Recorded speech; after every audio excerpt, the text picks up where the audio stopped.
Lord, we commit this time to you in the name of Jesus. Okay.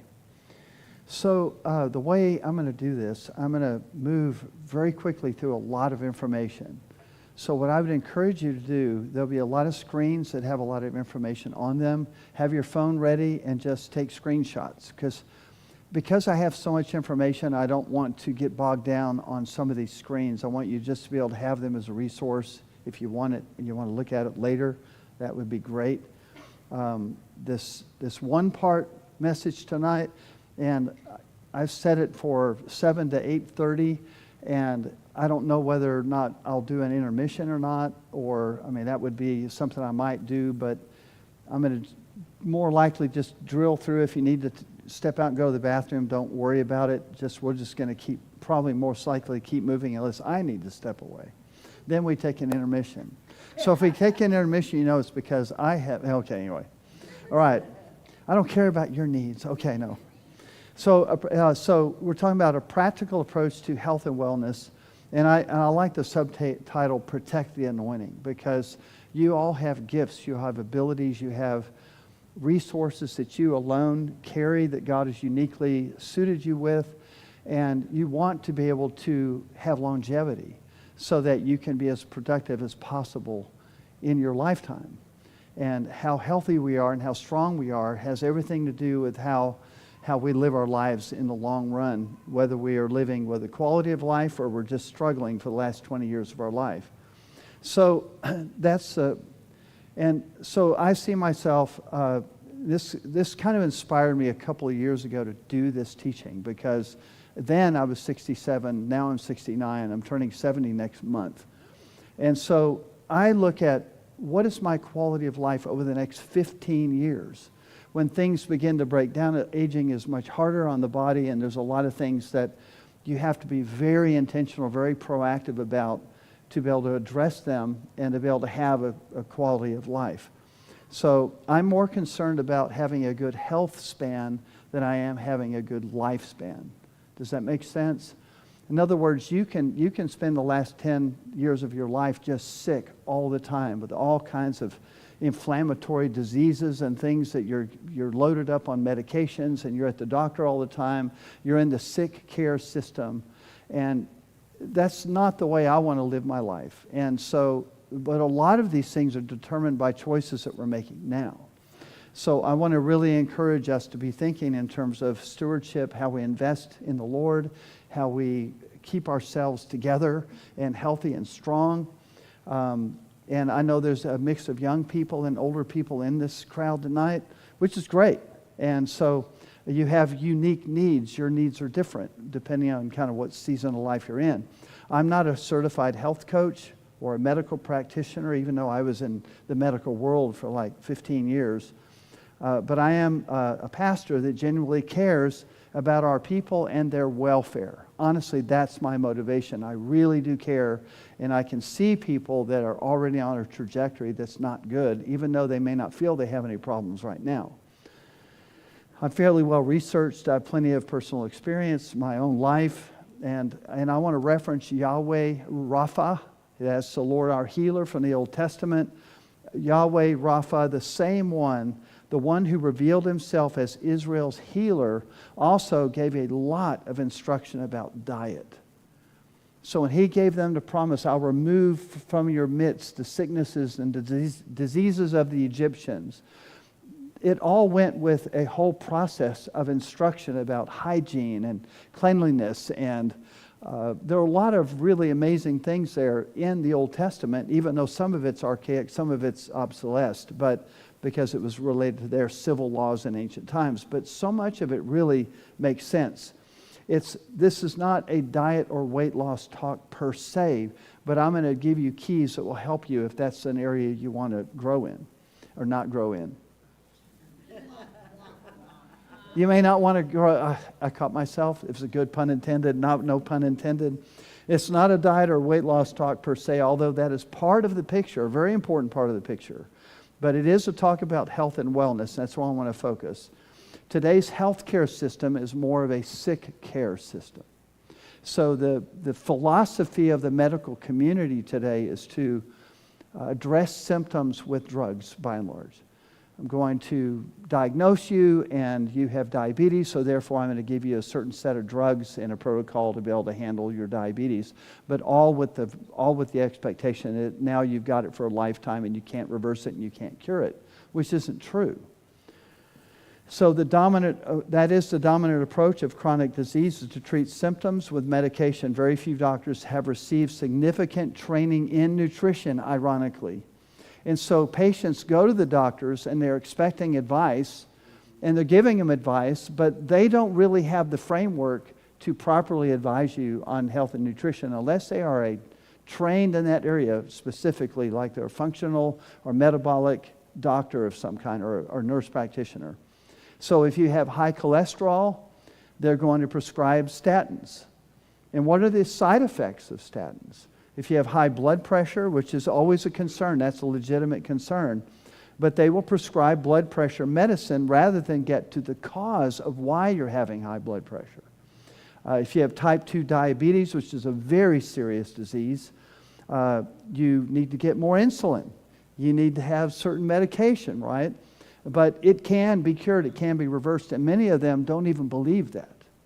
Okay, so as we continue, acute medical care, and I don't want to just completely bash the modern American medical healthcare system, but acute medical care in the United States is probably second to none in the world. That is, if you break a bone, if you have appendicitis, or you have something like that, that's acute, meaning that you have an immediate need, they need to address it and respond to it, they're superb. They're great at diagnosis, they're great at solving it. There are a lot of procedures and surgeries that can solve a lot of things almost in a mechanical sense that are very helpful. So I'm not saying that it's all bad. That's not my intention. But we need to make sure that as much as possible to stay out of the sick care system today. And the way you stay out of the sick care system is you stay really healthy. Unless you break a bone or something. Then you need their help, right? But you want to be very healthy. And so, by the way, just so you know, as far as Jeanette and I, we take no prescription medications. She's turning 71 this month, and I'm turning 70 next month. So yes, I know, I married an older woman. It was a compliment to me. She's a year older than me, and I thought, man, I have a kind of an edge. I'm sophisticated. I was able to win one over, you know. So our blood pressure is normal. I think last I checked it was like 112/73. No blood pressure medication.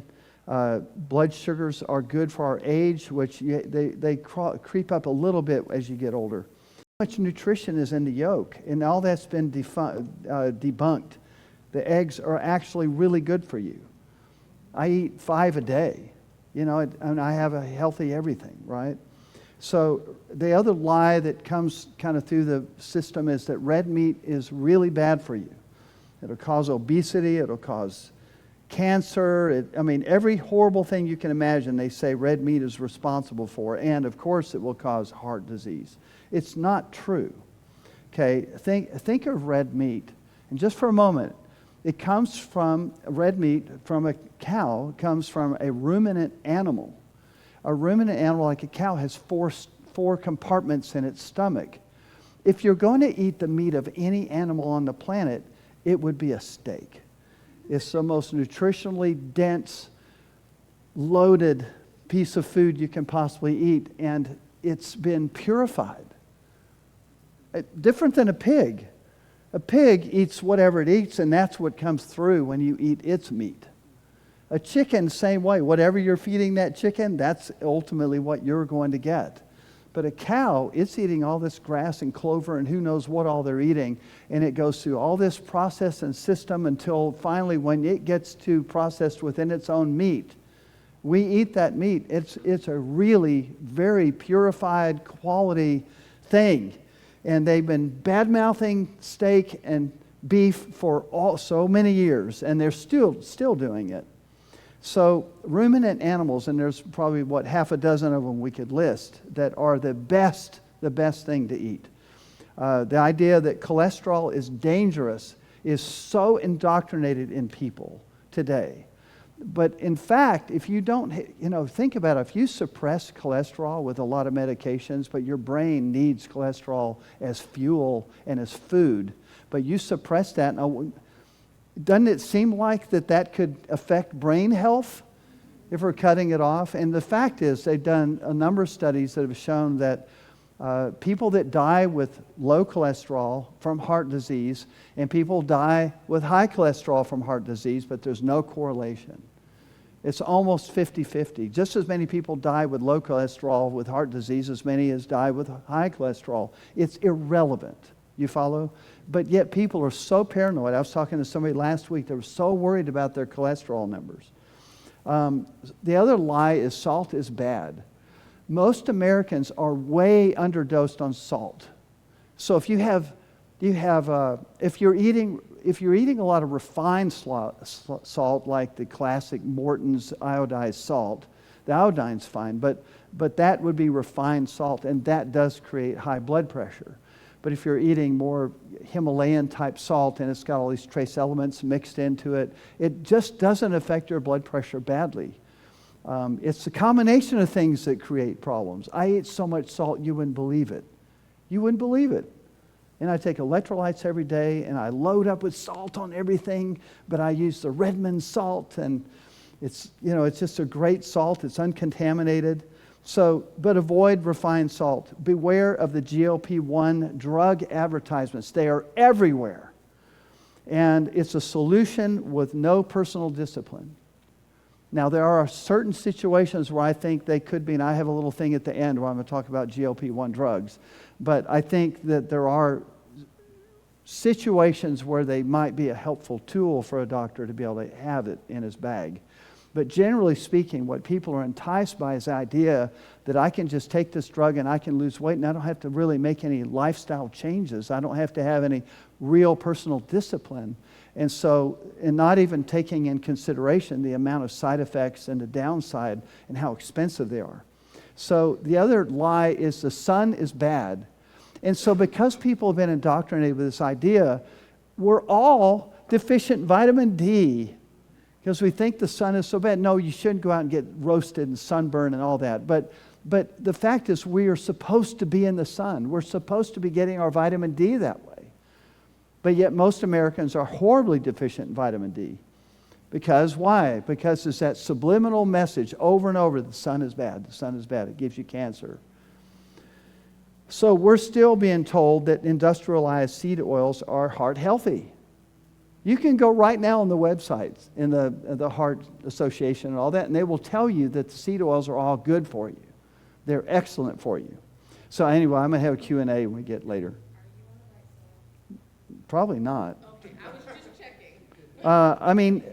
He may be actually. It gets stuck from time to time, but yeah, this time you're speaking up because I said, why didn't anybody say anything? So, woman of action. I love that. So here's something that's really important to understand. You cannot out-exercise a bad diet. You can exercise all you want, and it will not get rid of an ear tube, a tire, or a belly that's hanging over your belt. Exercise will not in itself take care of that. You cannot out-exercise a bad diet. Very important. You cannot out-supplement a bad diet. You may have the most expensive and the best supplements out there. You might be taking organ meat supplements. Who knows what you're taking? And the fact is that no matter how good your supplements are, you cannot outrun a bad diet. So eliminating gluten may be a good thing, but it will not outrun a bad diet.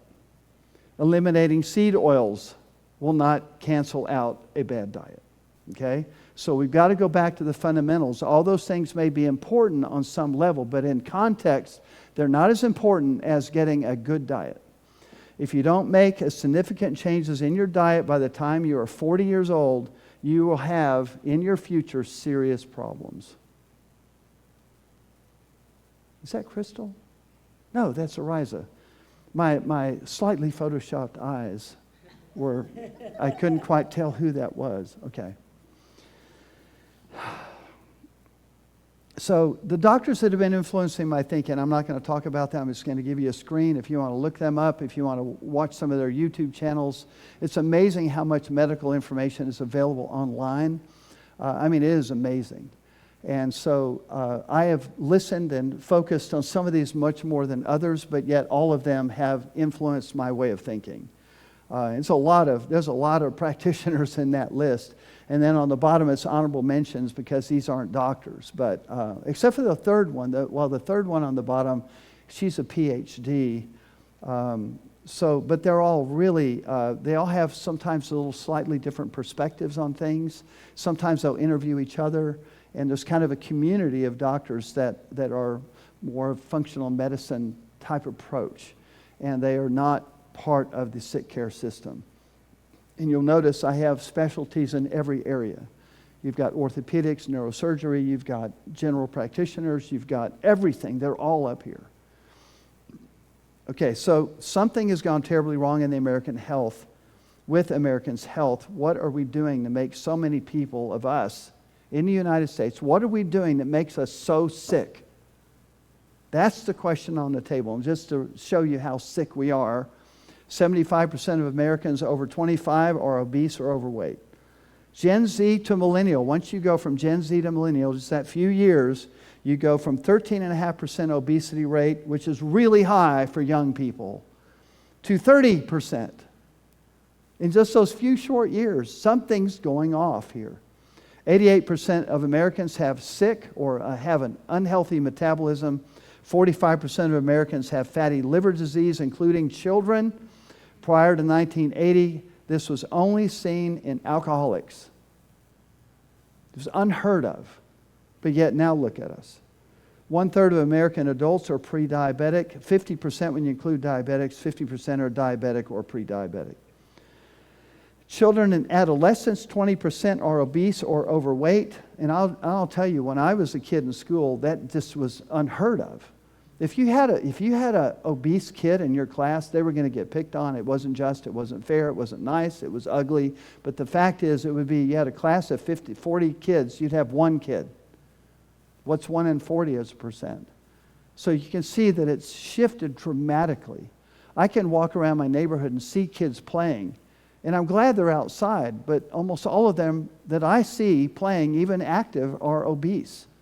Like, children obese, what is that? There's a lot of reasons for that. We could look into that more deeply, but at least 40%, likely it's over half, of Americans have high visceral fat. Visceral fat. It's evidenced by protruding bellies. If you have high visceral fat, then you're at risk for cancer, dementia, diabetes, unless you're older. Obviously, young people aren't at risk of dementia. Diabetes, sleep apnea, fatty liver disease, chronic systemic inflammation, to name a few. So if you have a fatty liver, do y'all understand what visceral fat is? I'm going to explain this very quickly. But when I used to be in surgery all the time, I would see the bellies opened up. And I would see and I didn't understand, actually I didn't really understand fully what it was until I learned later. But I would see many of these sick people getting their colon surgery and all these things done. And I'd look and I could see their intestines and everything, and there would be yellow globules packed in all around their intestines, all around their organs. It's underneath the abs. So you have your ab muscles, right? Underneath that layer of abs, there's a cavity where all of your organs are. That's where the visceral fat is. So it's crawling around in there, and the way I've heard it described, it's like an organ all of its own. It has a mind of its own. It has an ambition of its own. It's evil. It's like this demonic alien that's inside your gut, and it's doing things to you, and it's creating havoc. And so anytime you see it all the time, we call it a beer belly, but it may not be a beer belly at all. It may be due to a lot of things we're talking about here today, because when I just said half of Americans have visceral fat in an unacceptable level. And so, in fact, I brought my scale with me if you want to get measured for visceral fat. It'll do an analysis and tell you. And but It's ugly stuff. So when you start having a belly that starts to protrude, in most cases that's visceral fat. Subcutaneous fat, which all of us have a layer or two of subcutaneous fat, is not as harmful at all. But it's the visceral fat that's so dangerous. So you need to really pay attention to that. Actually, people that do not have a belly can also have visceral fat that's unacceptable. Runners are classically known. They just run and run and run and run, and they're not necessarily doing a lot of muscle work and other things. They're not doing a variety, but they're just long-distance marathon runners. They can often develop what's called skinny fat. They can develop very, very excessive visceral fat. So don't think just necessarily, well, I think I've got a flat tummy, I think I'm okay. People today don't know what normal aging really should look like. All we have is the people around us, and we gauge normal based on that. Someone in their mid-60s typically has multiple comorbidities, and that is actually not normal. That's why so many of them died in COVID, because they had comorbidities. We were so sick as a nation that it just seemed to tip the balance, and all of a sudden they're dying. These people that are older are dying because of the number of comorbidities. And if you go back and look at that period, you'll see they will say that if you have 2 or 3 comorbidities, you're extremely high risk of fatal effect of COVID.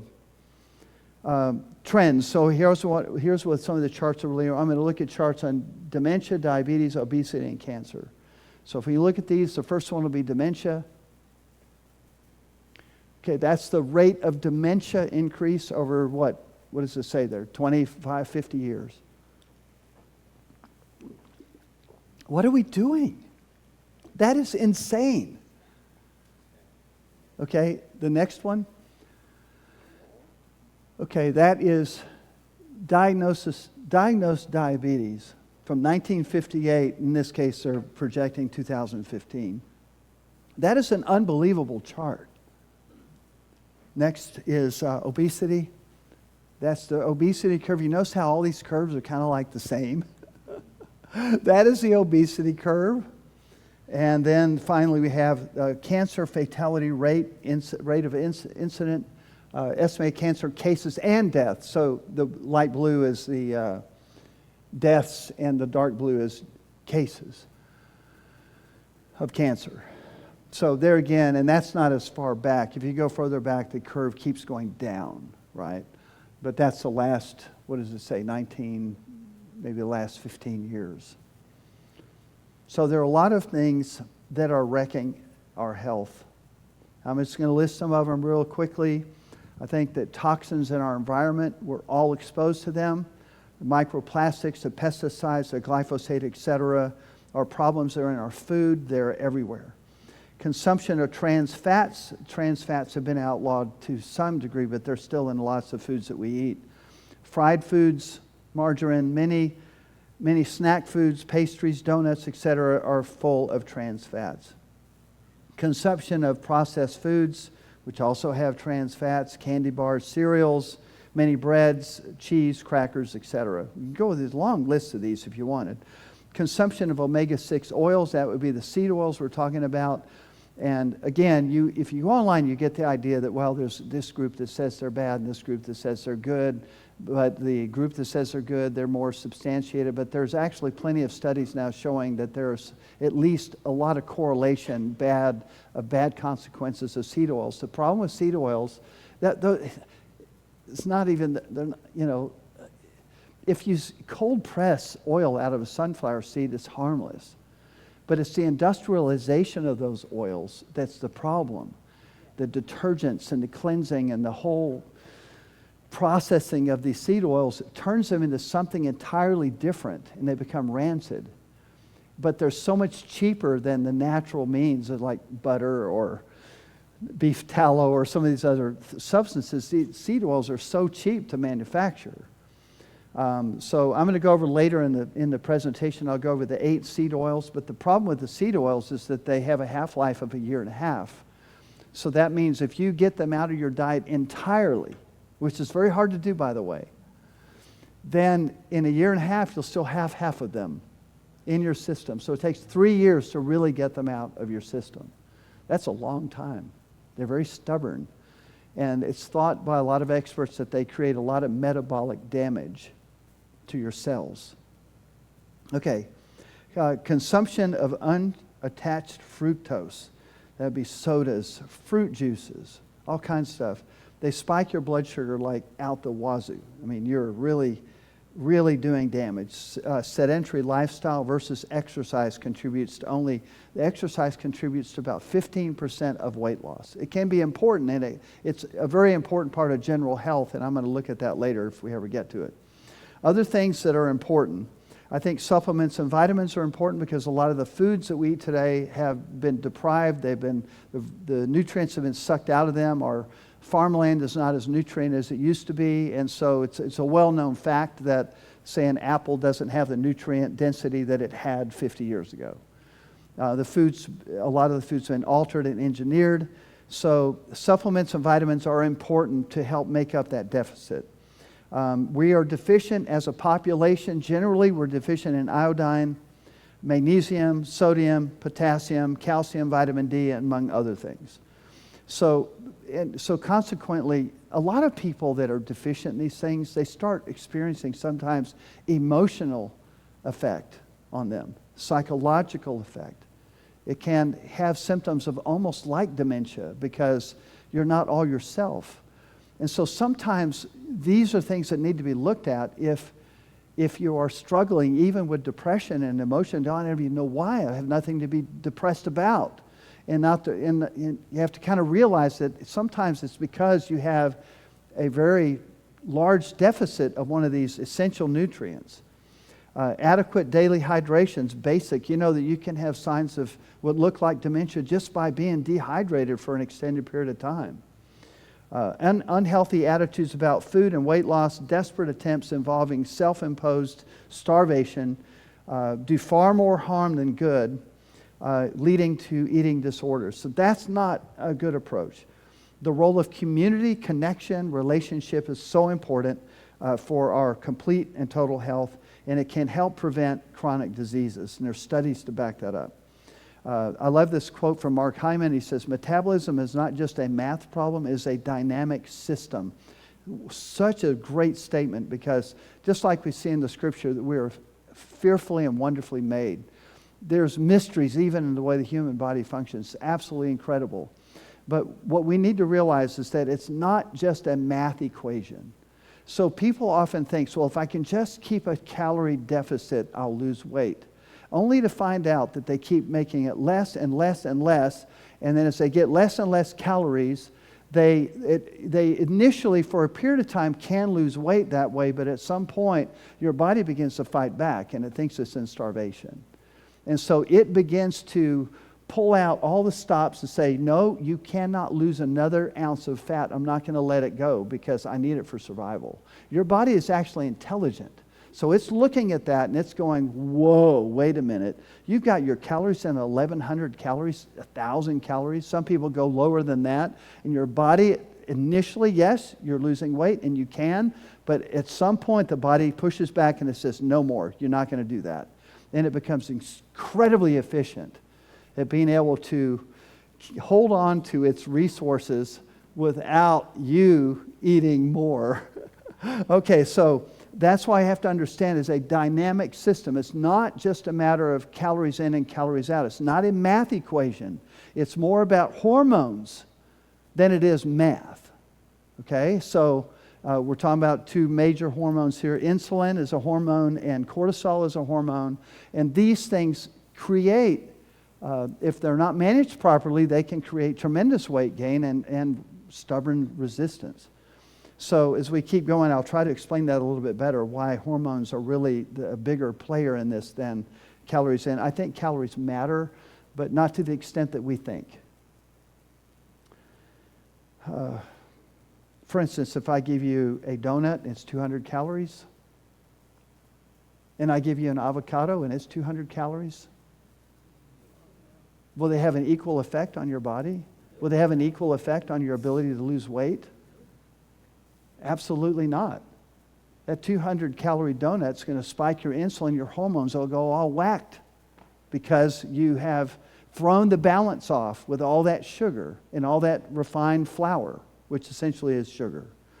So the 200 calories of avocado are processed entirely differently by your body.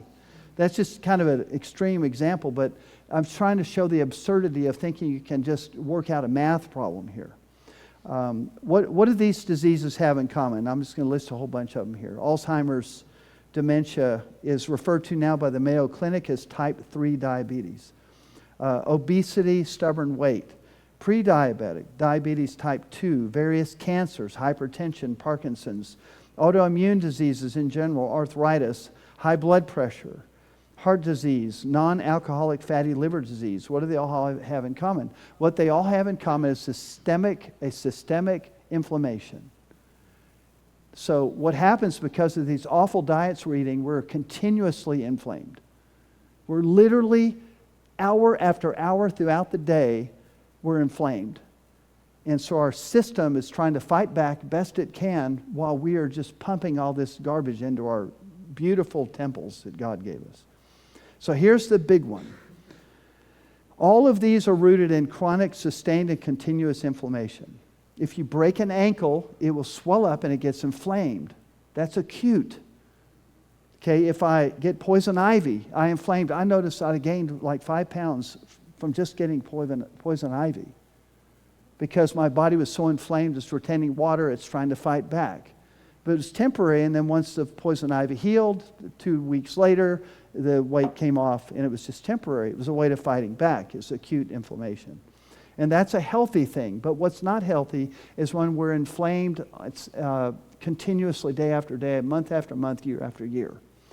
And a lot of that is because directly affected by our diet, what we're eating.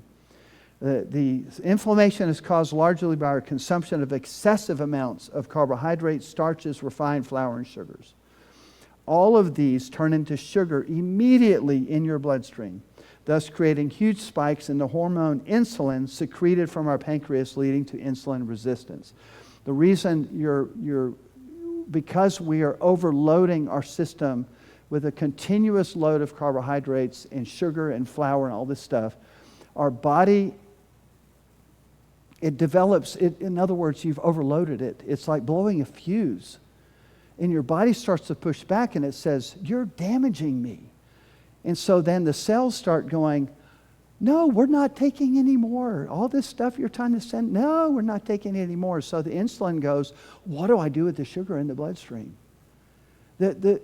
Your body only allows 1 teaspoon of sugar in your entire blood circulation system. 1 teaspoon, you know how much little sugar that is? And so the body is going, oh my goodness, there's a huge overload of sugar coming into the blood supply. What are we going to do with it? And the cells don't want it. The cells don't want it. They're insulin resistant. So the insulin goes, now where do I take it? And it goes, we'll just make it into fat. And so insulin is the fat-storing hormone. Y'all getting this? This is a Cleveland clinic. This is a kind of a nerdy way of saying what I just said in a storybook way. Insulin moves glucose, blood sugar, from your blood into cells all over your body. Glucose comes from both food and your body's own natural release of stored glucose. Think of insulin as the key that opens the doors to the cells of your body. Once insulin opens your cell doors, glucose can leave your bloodstream and move into your cells where you use it for energy. Another quote from the Mayo Clinic, insulin is a hormone that regulates how the body absorbs sugar, also known as glucose. So a young person who has a new body, or children 8, 9, 10 years old, you can give them a pan of brownies. They will eat the whole thing. They will not gain any weight at all. And your insulin responds and it goes, oh, we know what to do with all of that sugar that this child just ate. What does it do? It puts it into the cells, not into fat. Because the cells haven't been burned yet. The cells are happy. Oh, and so what is a cell? Just regular ordinary cells will take that sugar and convert it into energy. And you can watch it happen with kids. Like, don't give them so much sugar before bed. So insulin will store excess sugar as fat. It must get the sugar out of your blood circulation. It's an emergency. This is what we need to understand. We think, well, you have a carbohydrates are the preferred fuel of the body. No, they are the emergency fuel of the body, because when you have a load of carbohydrates coming into your bloodstream, the insulin is responding in a state of emergency. We have got to get this out of the bloodstream immediately. It's going to kill this person. Insulin resistance is what I just said. We basically have shut down the system. Okay, now the daily recommended amount of carbohydrates is 275 grams.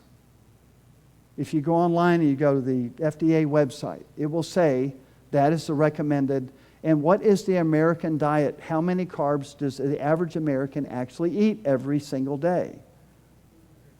300. So we're doing things extra well. They said we can eat 275, but we go for 300. Just a little bit more. You say, oh, but that must be fiber. No, it's not. Out of the 300 grams of carbohydrates, only 30 are fiber. Just for the record. Americans, so what happens with that much sugar and carbs coming into your bloodstream all day long, you have elevated insulin literally all day. And it's doing great damage to your metabolism. So this is a God-designed thing. It's a complex system with built-in safeguards. And they're often responding to signals preparing for starvation for leaner times anticipated, hence fat storage. So fat storage is really meant to be an emergency fallback system. And that's why bears, they store up all this fat before they hibernate.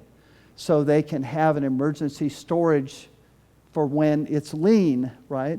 And we're the same way. We store fat because we want to have it. God built us that way, but He did not build us to have a load of 300 carbohydrates a day and blow out the system because we're sugar addicts and processed food addicts. Okay, so here's the big lie.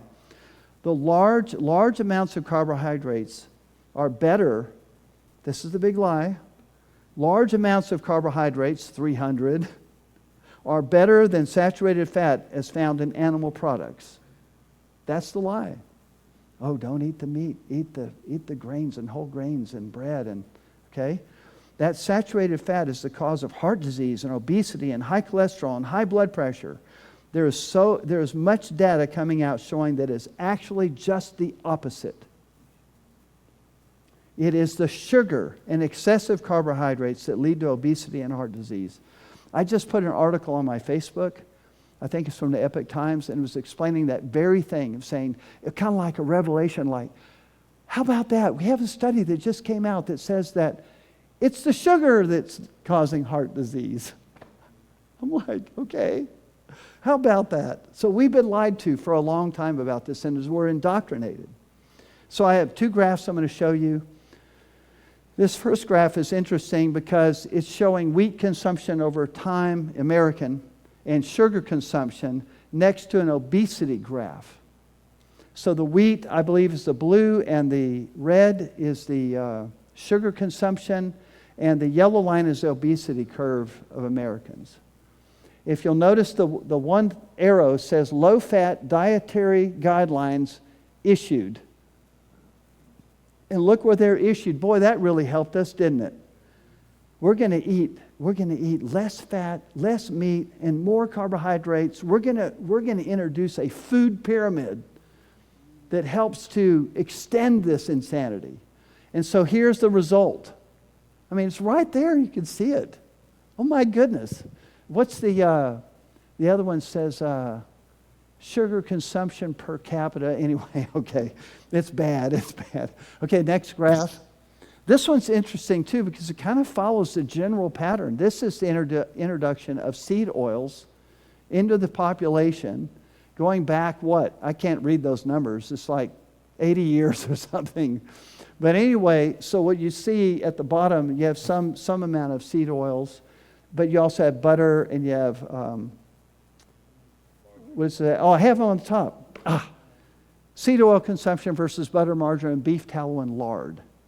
Not that margarine's good. It's kind of a form of seed oil anyway. But anyway, their graphs are on the bottom, and then what we call the nasty eight are on the top. And so those graphs also correlate with the obesity graphs and all the other diseases. So we don't know for sure what's causing what exactly, except that we know they all correlate to some extent. So my approach is deal with all of it. Deal with all of it. Eliminate seed oils. This is a rough one for us because we love mayonnaise. We love standard mayonnaise, but guess what it's mainly made of? Soy oil.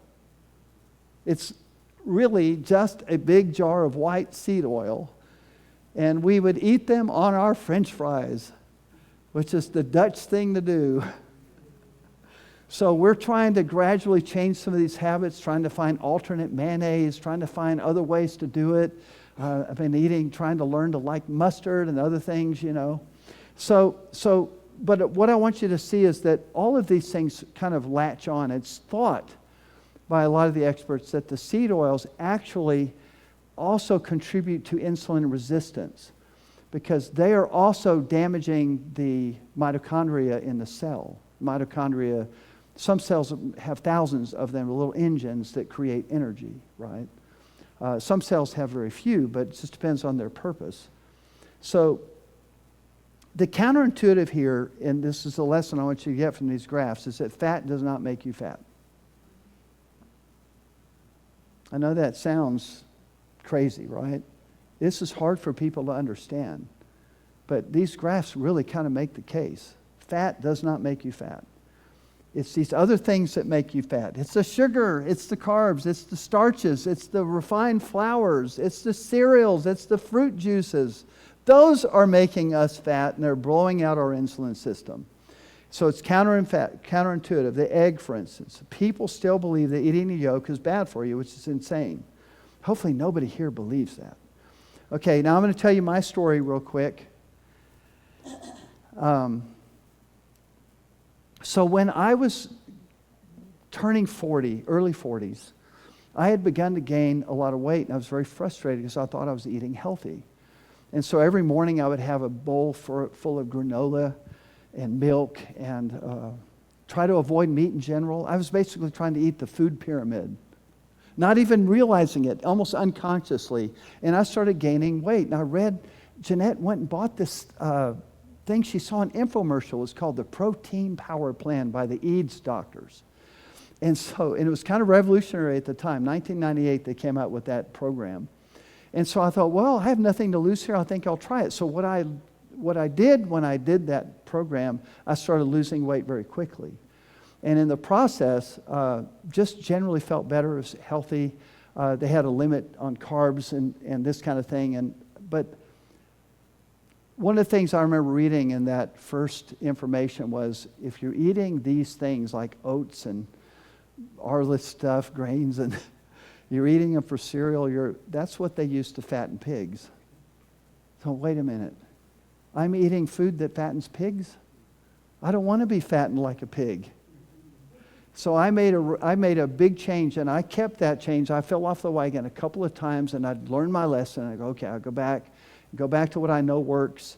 And probably for 15 to 20 years, I was able to keep the weight off until I would fall off the wagon again. But for 15 years, I may have fallen off the wagon once or twice. So if you see pictures of me 10 years ago, 12, 15 years ago, I'm fairly slim, fairly lean. And then somewhere in there, I thought, I miss certain foods, and I thought, I'm going to try Noom. Oh, and Noom has become a big drug pusher now for GLP-1 drugs. You can get your GLP-1 drugs right here on your app. So I did Noom for about 6 months. I lost a good amount of weight. It was very nice. I enjoyed it because I could work Noom. It would say, if you work out, if you go run for a couple miles, we'll give you more calories and you can eat something else. So every day I was like, okay, I'll do this and do this and do this. I thought I can have ice cream. And I would eat anything I wanted pretty much. And I would lose weight. It was wonderful. I kind of liked it. I was working the system, right? But it was all based on calories in and calories out. It was all based on that math equation. And it worked for a while until it didn't. And when it didn't, my body adapted and says, we're not doing this anymore. And my weight started going up. I'm like, wait a minute. What's happening? Something's wrong. Something's terribly wrong here. But so by the time I got to January, February of 2023, so 2.5 years ago, I was frustrated. I've been eating lots of fruit the year before. I mean, Jeanette couldn't even keep up with the grocery bill because I just love fruit, God's candy. I would eat grapes, and I'd eat blueberries, and I would eat watermelon, and I thought, what could possibly go wrong if I just eat tons and tons of fruit all day? It's nutritious, right? And I just kept getting bigger and bigger. And that's what happened. That's that belly right there. That's a sugar belly. That is a bear belly. Because my body thinks I'm going into hibernation. I'm eating fruit. It's exactly what's happening. It's storing up. It thinks there could be a famine around the corner, but we got to take this while we got it. And so that's my weight at the time, 208. That was in Big Bend after working out like a dog. And that's proof. Working out will not get rid of the belly. I was running a 10-minute mile. I'd run 3 miles. I would doing it every week, getting ready for that trip. And I was in better shape, and my legs were strong, and I was good. But the fact is that I had all this extra weight. And so then by the next month, February, I'm back up to 212. I've been as high as 214, 215. And so I was talking to Jeanette, just kind of frustrated, talking about it. You know what she does? She stops me and she goes, you know what to do. And I looked at her, and I do know what to do. So I went back to cutting carbohydrates, eating healthy, good protein, and rebalancing everything. And sure enough, so now 2.5 years from now, I'm 185 today. So that's proof that eating fat and protein in the right, a good mix, fat does not make you fat. And I don't know how to say this any other way, except that fat will not spike your insulin at all. It's like a magic food. I like fat. I remember when I was a kid, man, my mom would go buy me a steak or something, and it would have all this fat on it, and they were like, don't eat the fat, don't eat the fat. And when she's not looking, I'm going to eat the fat. I want that fat. It's like I was like an adolescent. Give me the fat. I remember seeing butter, melted butter, sitting on the cabinet. I was like 7 years old. I remember to this day, and I have a craving. I just want to eat the stick. Did y'all ever have that? No, anyway, I don't have it now. I don't want to eat a stick of butter.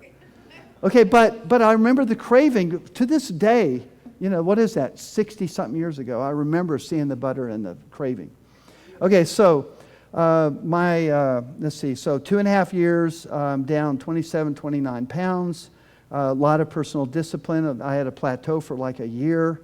But I just stick with it and just realize, okay, I'm getting older. I need to just make this my lifestyle choice because I want to remain healthy. I want to be here for my grandkids. I want to have a strong heart. I don't want to just have the next 10 years of all kinds of health problems. I want to be here for them, right?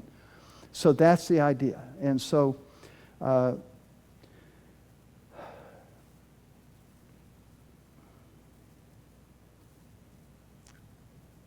these guys that wrote the Protein Power Plan, they're still online. The EADS, E-A-D-E-S, they're like mid-70s now, I think, or 80s. They're probably in their 80s. So the food pyramid. So what I'm really kind of leading up to is this. This is the food pyramid. This is what's recommended all the time, everywhere, since probably they started pushing it probably all the way back in the 1970s. And the USDA made it official in 1992. They began promoting it, however, earlier. Diabetes, almost correlating with the food pyramid, soared after 1990. It's not a coincidence. I know correlation is not always causation, but there are too many things that line up here. You can see the trends. Average Americans consume, I already said this, 275 grams of carbs per day, exactly as recommended. And now look at us. 6 top reasons for unwanted stubborn weight gain. Here you go. Not enough protein. General recommendations are 0.8 grams per ideal body weight. Some people go as low as half a gram. Some people go up to 1.2 grams. I've listened to a lot of doctors talk about this, so I've just settled on 0.8. 0.8 means that if my ideal body weight is, say, 170, you multiply 0.8 times that, and that's how much protein. It seems like a lot of protein. It is a lot of protein. You have to be intentional about it. But here's what happens, especially as you get older. Young people, they're very efficient in how they pull protein out of vegetables and all kinds of stuff.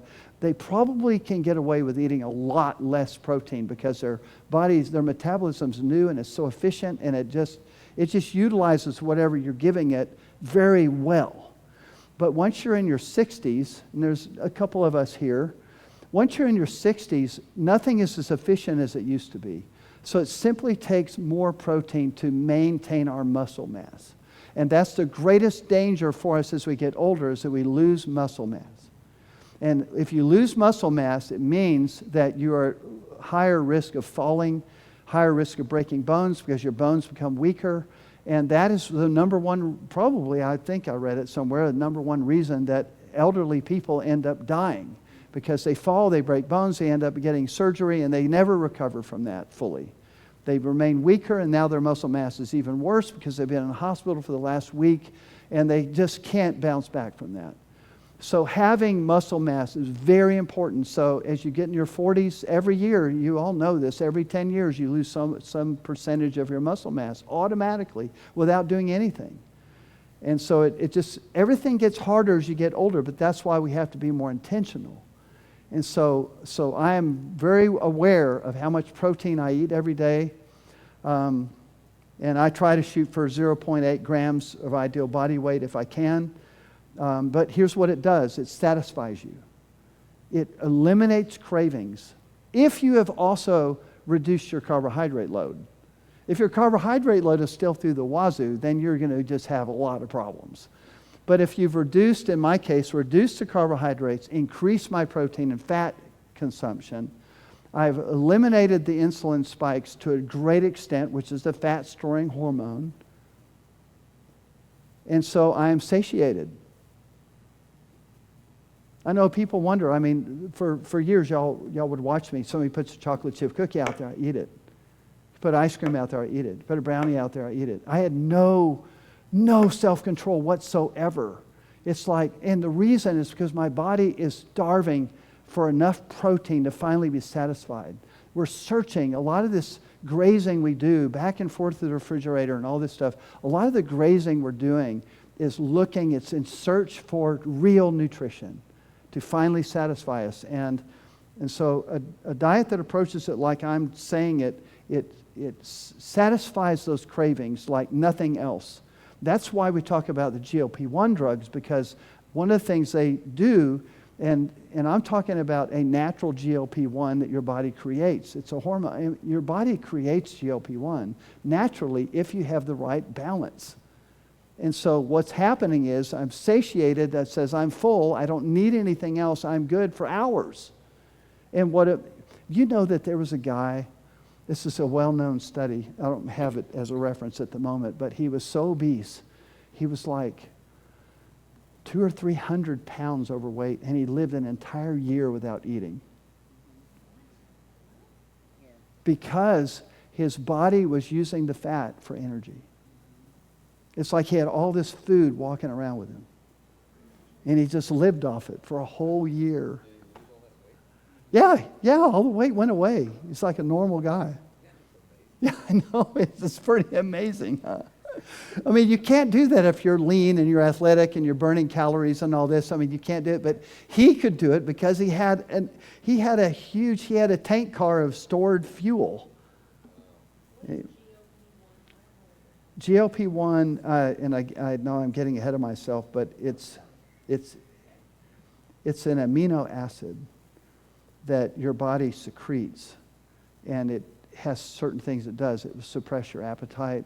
It will tell you you're full. You don't need to eat anymore, and this kind of thing. So what the drugs do is it's an artificial GLP-1 that will artificially move you to a place of satiation. Does that make sense? I have a friend of mine, who went on GLP-1. He was like 350 pounds or 400 pounds or something like that, and then he lost 80 on his own, just going low carb. He lost like 80 pounds, and his doctor says, you know what? We could really kind of step this up some. Let's put you on the GLP-1 drugs. And the GLP-1 drugs just about killed him.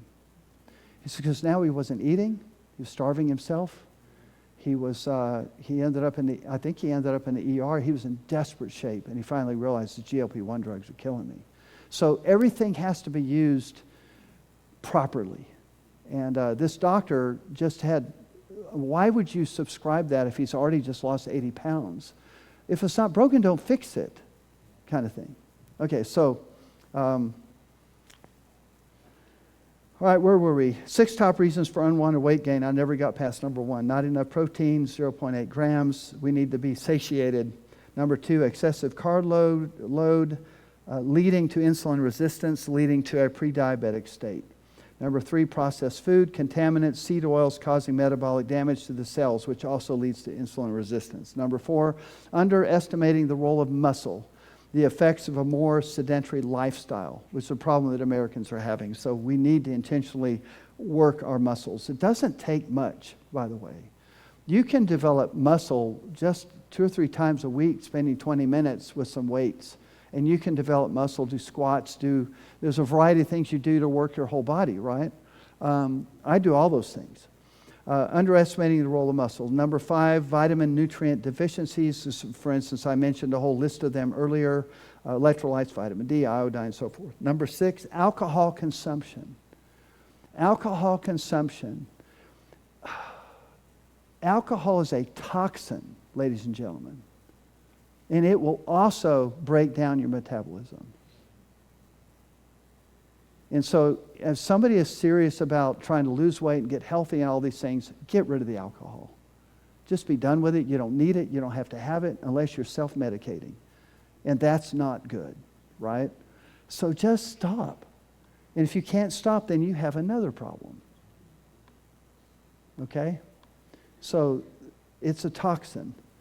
And so the kind of a reverse pyramid here will be like this. This would be more like I would try to eat on the bottom. Most of what I eat would be the bottom part of the pyramid, would be meats and eggs and avocado and stuff like cheese and a variety of things there. And then the middle level, the other big level, would be vegetables, which are non-starchy, right? Not potatoes. Okay, that wouldn't be in this group. That would be in the tiny part at the top. Potato is a starch. It turns to sugar immediately when you eat it. It has a very high glycemic index. And then as you go up the ladder here, you go to more like berries, fruits, things like that. Should be eaten in less quantity. It's basically the opposite of the other chart. So here, obesity chart by country. So I'm moving on okay here. This is really interesting. So it's mainly European countries and the USA. So if I remember, can't read these very well, but the top one is the USA, the red one. Of course, we're the top of everything. The bottom one, the one at the very bottom, is that Italy? Can you tell? Korea. And then the next 2 are Italy and France. So Italy and France are at the low end of this. And also you can correlate these with life expectancy. So life expectancy, the United States is number 48 out of 200 countries. And some of these countries are really rough. I mean, you wouldn't expect people to live very long in some of these countries they listed, right? So we're 48. Italy is number 7, and France is number 14. So what is it France and Italy are doing that puts them in such a healthier position? And I'm going to explain that in a moment. Okay, so the French actually have half the obesity rate as the United States. We should pay attention. And interestingly, France has the highest consumption of meat and fat as a percent of their diet, And I would say they may not have the highest consumption of meat and fat because Italy would be almost tied. I looked it up. The U.S. has the highest consumption of carbohydrates and processed foods. Okay, so France, by the way, is number 13 in the list. Italy is next, and of course they're even higher up than France, number 7. Roughly half of their calories per day are fat and protein. Now some of the fat is olive oil and things like that. They walk a lot, which, by the way, should mix that into your muscles and working out and all that. The sweet spot is 5,000 to 7,000 steps a day is the sweet spot for getting a benefit from walking. A lot of people will say 10,000, but 10,000 is a little hard to get, but 5 to 7 is not hard to get at all. So maybe put one of your Apple thing or put it on your phone. Whenever you're walking, it'll tell you how many steps you did. So Italy, they walk a lot. And they eat very little, if any, processed foods or added sugar or sugary drinks or juices. Actually, I was watching a show on Korea. I think it was Korea the other day. And they were saying that Americans would go visit there. Was it Japan? They would visit there and they would get the normal food like fast food and they would go grab something and it wasn't sweet. It had no sugar. It was low bland. And then they come over here and eat our food and they're like, ah. So there are differences in the way we do it. So what is the difference in the French? The French, they eat whole foods versus U.S. eat 70% processed food. The French eat meat and fat to a generous degree, one of the highest consumptions of meat in all of Europe. Therefore, they are more satisfied. The French do not snack. Maybe because they're more satisfied. The French eat out much less. They eat home-prepared meals. The French have no happy hour drinking. Anyway, I think it's interesting. Remember, carbohydrates in themselves are not necessarily... they're not an essential nutrient. But the nutrients attached to a carbohydrate are essential. You follow? But it's not like we need carbohydrates. Trying to think how to explain this. An avocado it's mostly fiber and fat. So, and it's full of nutrients. So it has a small amount of net carbohydrates, but it's loaded with nutrients. It's extremely healthy. So beware, don't assume that all complex carbohydrates are therefore healthy because they're complex carbohydrates. They're not all the same. So if you're in a time of famine, then some of these starch vegetables could help you survive.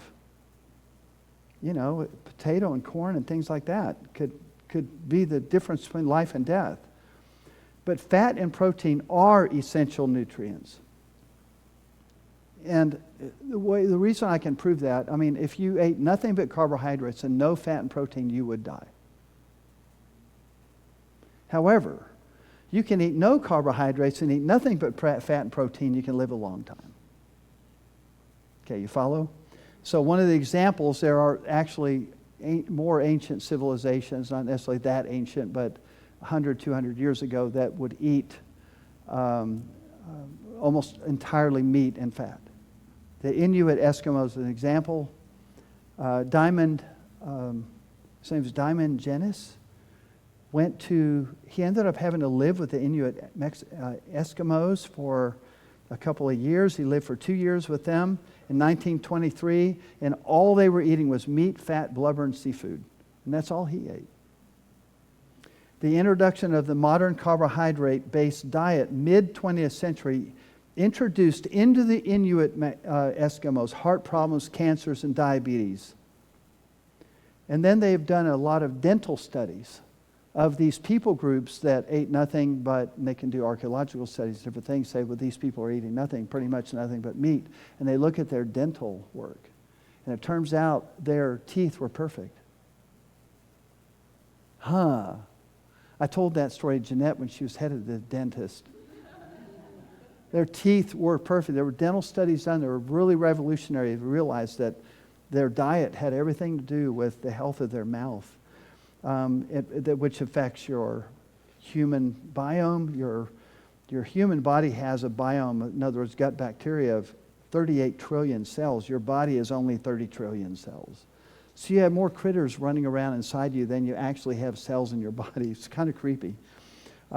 Sources of sugar. So no added sugar. You can't go off of, there are all kinds of foods that'll say no added sugar. You could put that on a potato. There's no added sugar here. But when you eat it, glycemic index of like 99, and it becomes sugar, right? So don't be fooled by no added sugar. I'll be sitting with somebody go, oh, look, it has no added sugar. But the carbohydrate level could be out the wazoo. So many foods are absorbed as sugar nearly immediately, thus sparking blood glucose and insulin. And here's examples of high sugar foods that we really should avoid. Starches, potatoes, French fries, ranch-style beans are a starchy vegetable, pasta, corn, popcorn, potato chips. Now, if you have a healthy, flexible metabolism, you can get away with eating all kinds of stuff.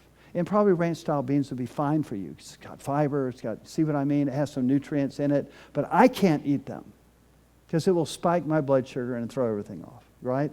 But young people can probably eat a lot of things that I can't eat. So what I'm saying doesn't necessarily apply to every single person in the room.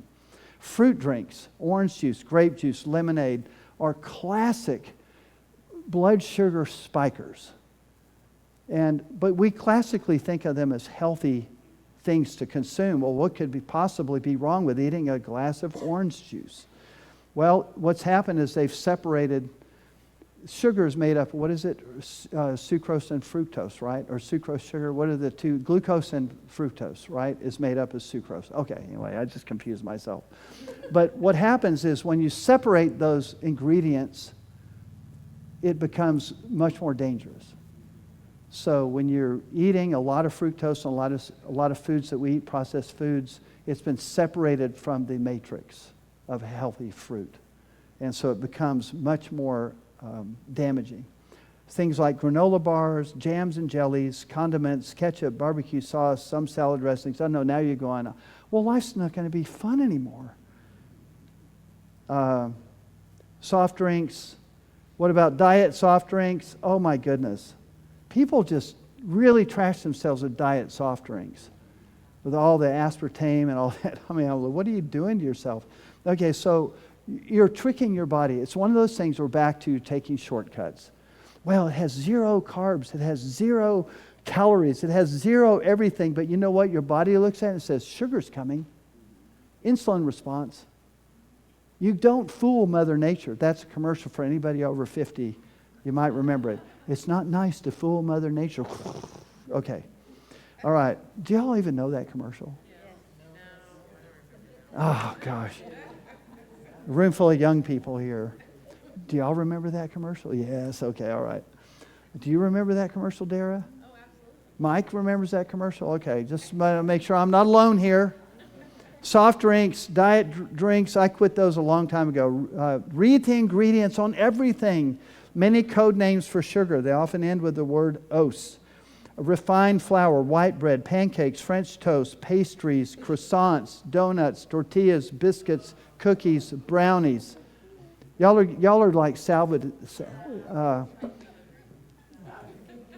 But that's not hunger. You understand? That's a craving, and we're conditioned to want certain things out of habit. And so the craving is because we're not really satiated. We're not eating well. Okay, so I've been able to walk past trays of brownies and cookies for a long time when I'm on the kind of diet that I'm on right now. I don't have the craving. I don't have the inkling. I don't need them. I mean, one of my favorite things ever, go to the Century movie theater and I have buttered popcorn, which is nothing but seed oils. And with a butter taste added to it, and I would layer. I don't just go, I dribble and dribble and dribble. And then I go in the theater and I eat halfway down. I go back out and dribble some more. I'm surprised I'm still alive, really. God saved me. He saved me. And so if I go to the movies now, which is not very often, but if I do, I just don't eat popcorn. I sneak in, I'll put it in my pockets, I'll put in some pumpkin seeds or something like that. Or some beef jerky or something. These will immediately spike your sugar.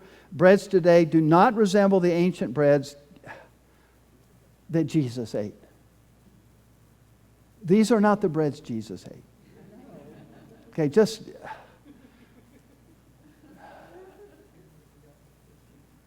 I don't think we could reproduce the bread Jesus ate. The plants and the wheat and all that have all been altered. It's hard to even find anything that's not altered anywhere in the world, which is sad.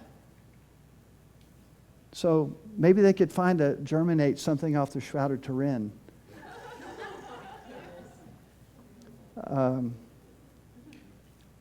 Okay, cereal, Cheerios, fruit yogurts. What about fruit? They do have nutritional value. A lot, actually. Beware of quantities.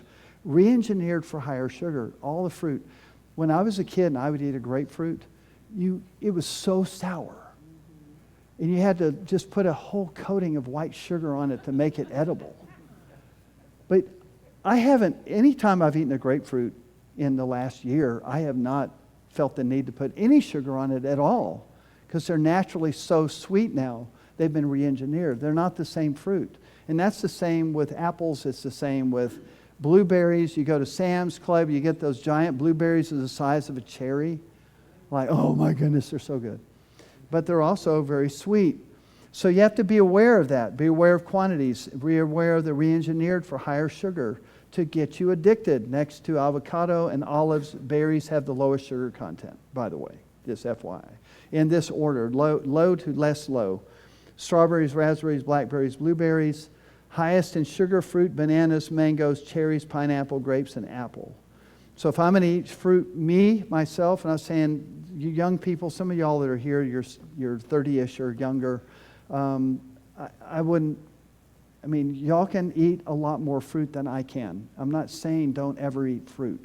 But if you're starting to gain weight and you wonder why, what's happening to me, examine your carb load. Examine how much sugar you are bringing into your system. And at some point you will. Because over time we damage our metabolic makeup. And over time our body begins to resist more, and it takes more of our intentional engineering to overcome the insulin resistance that naturally occurs in us over time. We're not designed to eat fruit all year round. That was never God's plan. Fruit is a seasonal thing. So in the old days, you just eat it when it's in season, and that's it for the year. And so what we have in the modern economy is we can literally eat blueberries every single day, 365 days of the year, and that's not the original plan. It was meant to be tied to seasons. That's the global economy. Today's fruit, let's see. Okay, the bear. I got to explain this. Does it really make sense for you to understand? You think, well, how can you get fat eating fruit? Lots and lots of fruit. Just look at the bear. Right. The bear hibernates. He eats hundreds of pounds of berries. And he gains weight. And it's all this whole insulin mechanism and how that all works. And the insulin responds and it begins to store fat for the bear. With the sugar coming in, it's an overload of sugar, so it takes care of it and he stores it in his fat so that he'll have it in the lean season. And I already told you about my experience trying to eat like a bear. I was preparing for hibernation, which never came. I was reading some on healthline.com and it said, quote, "There's no need to limit the sugars found naturally in fruits and vegetables." Oh, I'm proof. I'm living proof. Okay, examples of low carbohydrate content. So I think I even have a list. Actually, that's a great picture. That's to me a very healthy eating. Content, tomato, these would be examples of low carb foods that I might eat, or maybe somebody that's trying to lose weight might eat. Tomato, celery, avocado, bell pepper, zucchini, cucumber, olives, kale, lettuce, I hate kale, spinach, mushrooms, asparagus. That would be examples of low carb foods. You can eat almost as much as you want of some of these and you won't spike your blood sugar that much. Nuts and seeds, almonds, walnuts, pecans, sunflower seeds, pumpkin seeds. High fructose diets lead to fatty liver disease, unheard of in the past. I already talked about that. Table sugar, which is sucrose, is half fructose and half glucose. I remember, I got it right. Processed and packaged foods are high in trans fats and fructose. Fructose, the one fruit I eat a lot of is avocado. I probably eat one a day. I'm not right now, but natural sweeteners have some nutritional value. Natural sweeteners like maple sugar, honey, molasses. They have some nutritional value, but they are still sugar and they will spike your insulin, so they should be used sparingly, in my opinion. Every diet agrees on some foods as being toxic. It doesn't matter if you're vegan or vegetarian or if you're a low carber or you're a keto. It doesn't matter. Everybody agrees on certain things that are just bad. These foods are loaded with omega-6 oils, trans fats, or they're toxic to the human body. The nasty 8, I have a list of them on the right. These are the different oils: canola, corn, cottonseed. You want to look at all your labels and see if they have these oils in them. They're the ones that have a half-life of 1.5 years. So it takes 3 years to get them out of your system. Foods would be examples of everybody agrees, no matter who they are, they're going to say, yeah, these are bad. French fries, sodas, processed and packaged foods, fried food, alcohol, candy, trans fats like Crisco, oil, margarine, things like that. Now, what about the GLP-1 peptide hormone? Let me turn. I thought I got offline. How's that happening? Dara, are you sending me a message? Oh, it said Dara. Okay. All right. The GLP-1 peptide hormone, I'll just tell you a little bit. The popular names are Ozempic, Mounjaro, and Wegovy. Those are probably the 3 top. They suppress the appetite and the insulin response. So they got the idea right in the sense that we're trying to regulate that insulin because it's the fat-storing hormone. So if we can artificially bring it down without having to change our diet, then we can cheat all we want, and the drug takes care of it. And I don't like cutting corners like that. But I do think there could be temporary emergency measures where a doctor may need to prescribe a GLP-1 drug because somebody is so obese. I heard a doctor the other day who'd been really ragging on GLP-1 drugs and don't ever take them.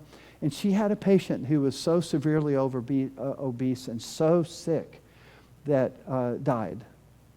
And so she confessed on her online feed that she thinks she made a mistake, that she should have prescribed a GLP-1 as a bailout for her, as an emergency precaution to help her save her life. So I just kind of filed that away. I said, okay. I heard another doctor, I think, I'm trying to remember who it was, a couple of doctors I've heard say, particularly consider microdoses of GLP-1 to give you an edge, but not enough to make you a dependent. Does that make sense? So many downside effects from these studies are showing a lot of kind of alarming things. They can be very expensive if your insurance doesn't cover them. In most cases, they're probably not necessary. They're temporary. The side effects will age you. You can lose weight, but when you do lose weight, you lose 50% muscle. Aging yourself, how hard is it to add muscle mass? Especially as you get older, to add muscle mass is much harder. You have to really work at it. Dr. Axe, Josh Axe, I like him. He gives a list of natural GLP-1 foods that you can eat that will naturally begin to bring down your GLP-1 or trigger GLP-1 response in your body. Berberine he has on top. Interestingly, I've used berberine at times. It's kind of a nice hack. Allows me to eat a little more carbs and not have a downside or weight gain. Cinnamon, iodine, and selenium, high protein foods, which we've been talking about, ashwagandha, et cetera, et cetera. So exercise. I'm going to just say a couple things. I already mentioned it a couple of times. I think it's simple. It doesn't have to be hard, but move. Just move. Move your body 3 times a week at least. Do some sort of a workout, even if it's for 20 minutes. It could be cycling, it could be jogging, it could be anything, but move your body. Resistance training is very important that you maintain muscle mass, especially as you get past 40. Older than 60, it is extremely important to build and maintain muscle. And therefore, you also are maintaining flexibility and balance. You're much less likely to fall. Try to hit at least 5,000 to 7,000 steps a day. And I have a screen here just for free. Essential vitamins that I take personally. I don't necessarily take these all every day, but I have it there.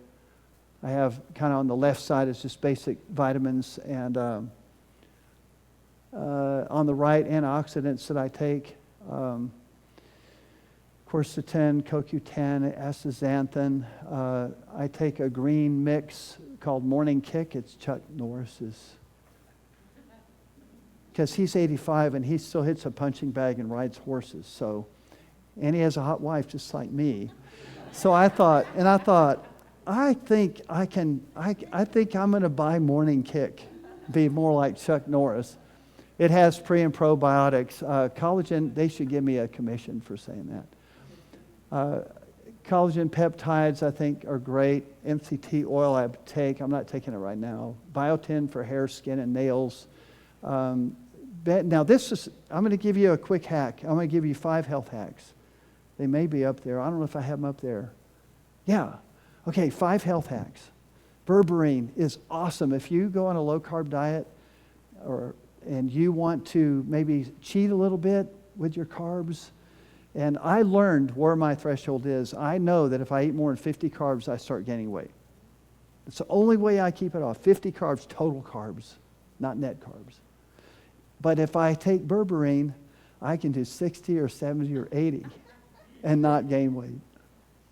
To me, 60 or 70 carbs a day is a lot. You can eat a lot of berries, a lot of stuff on 60 or 70 carbs. We're just so accustomed to eating 300 a day that you don't even realize. But right now I'm on 10 carbs a day. So, because I have, even though I said I'm 185 and I lost all that weight, I know that I know I still have some belly. I'm not satisfied. So I'm committed. I've got to lose another probably 5 to 7 pounds, and I'll be pretty happy. Okay, so I'll be ready for the kayaking trip. No, I'm not in time. All right, 5 health hacks. Berberine, I don't know how you say it, benfetamiine or whatever. But anyway, I use it for, it helps with ringing ears. So it reduced my ringing ears about 50%. So it's a B1 vitamin. It's fat soluble. It's one of those things it's hard to find the information, but in my personal experience, it really did seem to help. Umka is kind of a little known. It's derived from a dandelion root in South Africa, and it is amazing. So I've just discovered it recently. I got sick with some sort of stomach virus on a young adult trip in May, and I started taking Umka, and I'm telling you, man, I survived that trip.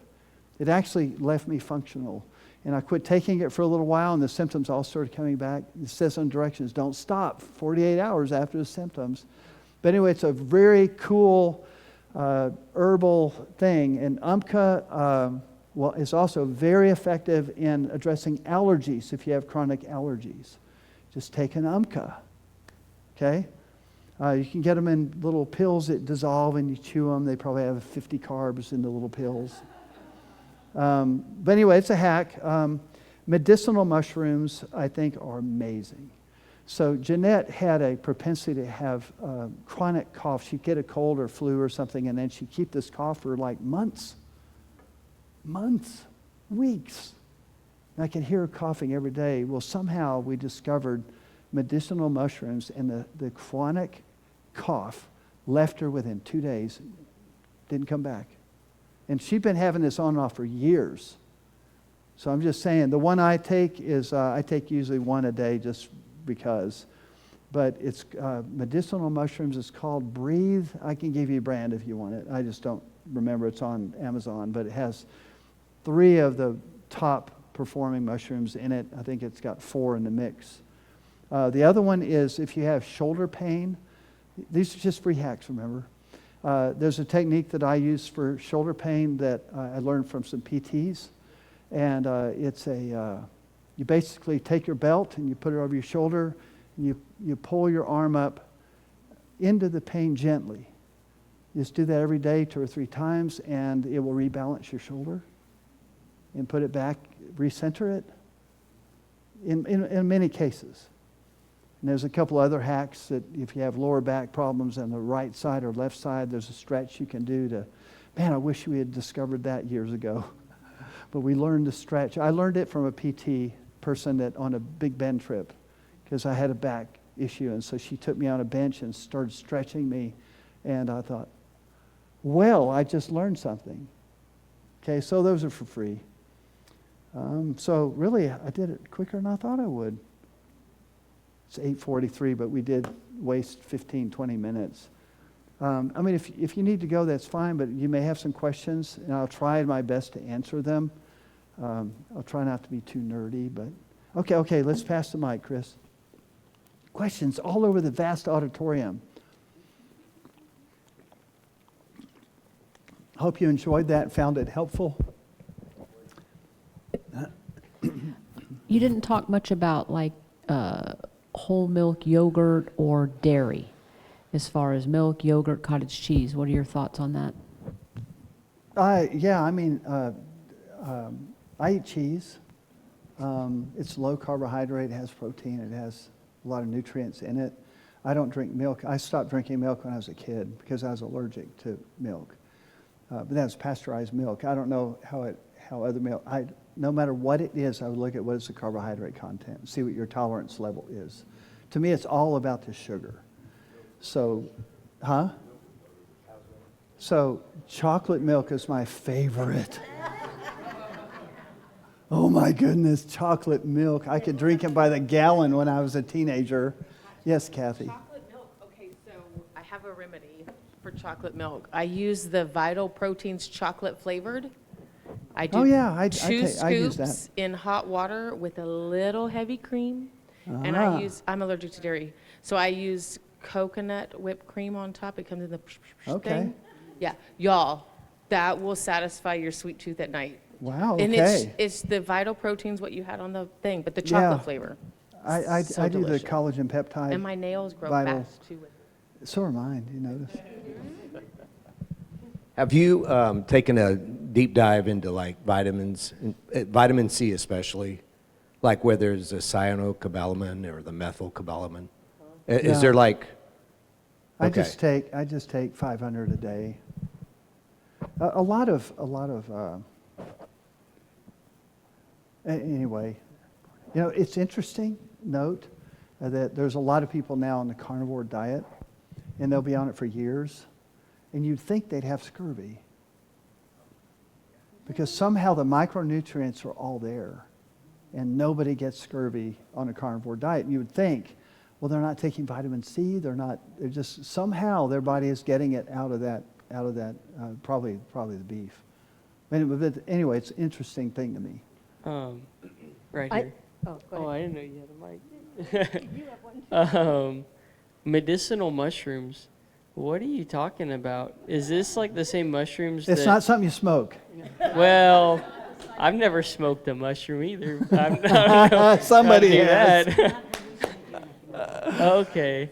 Yeah, because you can like microdose Josh mushrooms Axe, now. do a search on, just a Google search, Josh Axe medicinal mushrooms, and see what comes up. He does a great presentation on it. Okay, what about the mushroom-infused coffee? I have no idea. But Laird's is something you can pick up like in Sprouts. Yeah, I don't know. I just know these worked. I know Ryan tastes like dirt. I bought about 6 packages because I can't turn my subscription off. Oh my. You're committed. I'd like to make a comment on dairy. A lot of people are actually lactose intolerant. So, like for me, I can't have any dairy. The also you got to think about is a lot of the dairy-producing animals, like cows, a lot of them for commercial use are pumped up with hormones. So unless you can get like raw milk or what's closest to like humans' milk is actually goat milk. So I know with yogurt, I have to use goat yogurt, goat milk yogurt. Actually, I can tolerate it better than cow milk yogurt. The other thing I did want to ask is, where do you get most of your supplements? You know, I got an app the other day that evaluates all your supplements. You scan them in, and it rates them based on 3 or 4 components. And I thought, that's kind of helpful. So I scanned all the ones I've been using just because. But I usually, I use all different brands, but I try to look at, if I buy on Amazon, I'll look at the reviews pretty carefully to make sure it's legit, to make sure it's, I'll tell you, Jeanette the other day, she had some supplements that had been sitting on the shelf unused for years. And she got bent over double sick on the floor and like poisoned. So anyway, kind of lesson learned. So we threw the rest of those out. But yeah, I mean, I guess I don't have a very good criteria, sorry. I use a professional supplement center, and their prices are pretty decent compared to Amazon, and those are all medical grade. Oh, okay. So you get Douglas Laboratories, you have Thorne. Those are really good quality Yeah, I supplements. use Life Thorne. Extensions is another one. I use Thorne's creatine. I take a scoop of creatine every day. And as you get older, that helps with muscle and mind alert, and it's cool. It supposedly, I think I read the other day, it could be an anti-cancer, or was it dementia, or was it both? I don't know. I read so much stuff, I'm just, Creatine helps with dementia, but in very large doses is what I read. So others? I have Oh, the app that I had, the vitamin app, I discontinued it because I scanned all my vitamins. Now I know. I was at Nathan's house and I started scanning his. And one of his was like a 50. And he goes, what? How could it be a 50? That's like a really great vitamin. It's like, well, because they didn't like something in it. There was an ingredient they didn't like, but it doesn't mean it was bad. But it was pretty expensive. It seemed like it was like $30 for 6 months or something. To me, it was expensive. We use Standard Process, which is a whole food supplement. So after COVID, my adrenal glands were down, and so I actually took a supplement, and it's bovine adrenal glands all crushed up. So it's whole foods, we do that. But it was an interesting study in cancer that it is mostly a metabolic disease. Yes. And they took 2 cells, they took the nuclei out and switched them, and the cancer cell, it didn't have any effect. So it wasn't the DNA causing the problem, it was what we're eating. That's a good point. A lot of people have this idea that cancer is genetic, when what they're finding now is mostly metabolic. And sometimes people have a propensity of genetics, like some people gain weight more easily than other people. It's not fair, life's not fair. Some people stay skinny and they can seem to eat whatever they want for the rest of their life and they just stay that way. That's not fair either, but the question is, and I had this conversation with somebody I was really trying to help because they were like 150 pounds overweight, and somebody very dear to me, somebody I really care about. And I had to sit down with them. And one of the things I told him, he says, but my family, all of them are like this. It's nothing I can do about it. I said, no, that's not true. I said, genetics loads the gun, but lifestyle fires it. So lifestyle, our choices and how we eat, our metabolism and all that, we can do a lot to offset even a genetic propensity. I think at turning 70 in October, I think I have a genetic propensity at this point to gain weight very rapidly. So I probably could gain weight as easily as a lot of young people think it's impossible to lose it. In other words, I understand what it means when you have a propensity to gain weight and what it means to fight it and overcome it and deal with it. But somebody else had, Krista. What are your thoughts on like detoxes or parasite cleanses or anything like that? Do you do them? Did you say parasite cleanse? Mm-hmm. I know there's an ivermectin mix, and actually that's been showing some promise in treating cancers too. And by the way, one of the doctors on the list of doctors is an oncologist And she said that using a keto diet as a tool in partnership with conventional methods of treating cancer is extremely effective. It moves them to a higher level of effectivity because, you know, cancers feed on sugar. But you can't cure a cancer by a keto diet in itself, usually. But I think that if we're healthy like that and we're low carb generally as a lifestyle, I think the cancers have trouble taking hold. It's just once it does take hold, probably a low carb diet isn't going to defeat it. So, you know, somebody's trying to fight. But in combination with some conventional methods, it could be more effective. I know I'm not answering your question entirely, but I'm thinking of the protocol for ivermectin for parasite cleanse. I don't generally like to do these, I'm going to clean out my bowels and I'm going to get, you know, I did that one time. I'm like, that is not, no. I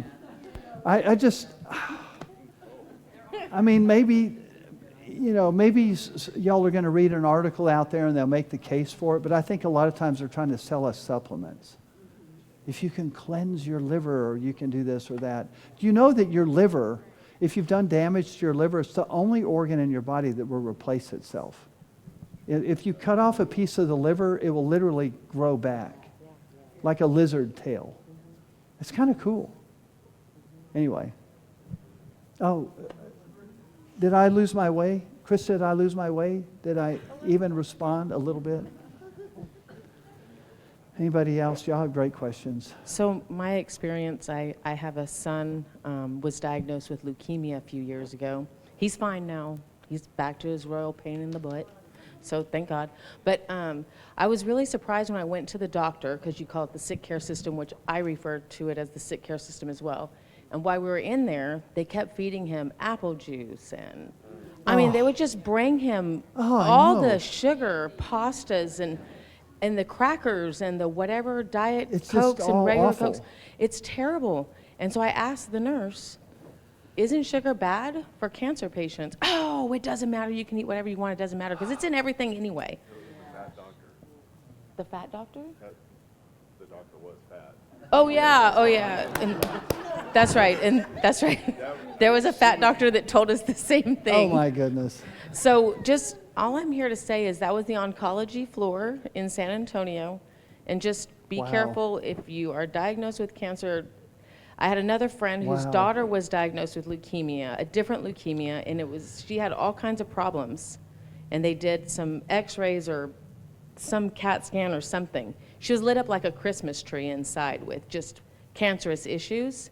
Right. And they went on a sugar diet binge and did no sugar, no carbs, no anything for like 6 months. And they went and did the scan again. And I'm here to tell you it was like a 90% difference. Really? From one, and this is true life. I With can no other pull it up on treatments, Facebook and show you the pictures. So no other treatments, just simply Well, a it was restricted diet? leukemia, so she was on cancer treatments and all kinds of Yeah, other yeah. things as well. But the change in the sugar, eliminating it from her diet was a And huge difference in This her. reminds me of something else. There are a lot of things that can be cured or reversed by eliminating sugar and the carbs and doing all that, one of which is arthritis. Jeanette has had major reversals in arthritis from diet. And even the other day, she says, you know, the pain I had in my knee is gone. But I know orthopedic surgeons that I've listened to, and they would say that, in fact, one of them got in trouble at the hospital. He was doing total knee replacements.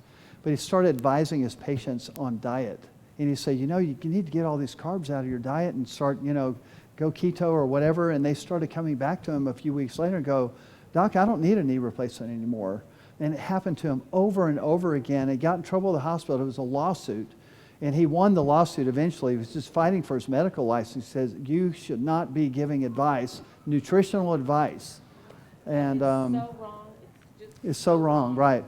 And then I know other, Dr. Westman has similar stories. He's a Duke University guy. What? Is it time to end? Okay. She says, I'm going home. Bye. Oh, well, we call it a night. Thank y'all.